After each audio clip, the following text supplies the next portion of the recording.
विचित्र विश्व ब्रह्मांड विचित्र तार लीला लीला ए प्रकृति को आज के चैलेंज देबे ना प्रकृति माँ निजर शस्य श्यामल अरे परिपूर्ण करिथाए लोकन को देइथाए स्वास्थ्यकर परिवेश खाद्य पदार्थ खाद्य पेय एवं सब किछि देइथाए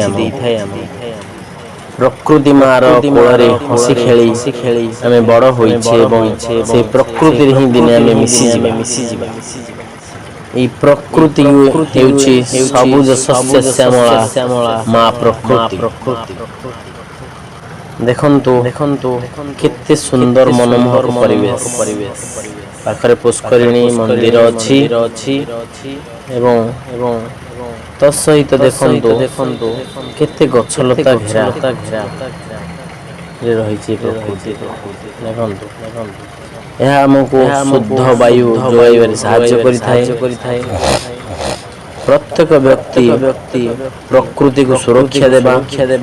एवं जो पॉल्यूशन हेउछि से प्रकृति को बंचाइबा प्रोटेक्ट करिबा हमर मानकर प्रधान कर्तव्य प्रकृति को आमे समस्ते बंचाई रखिले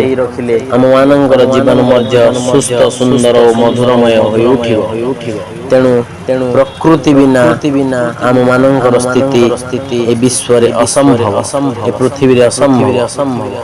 आज चंद्र रे जीवन संभव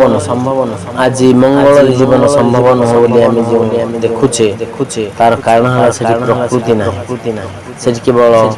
माटी अछि तेणु प्रकृति जदि अनुकूल परिवेश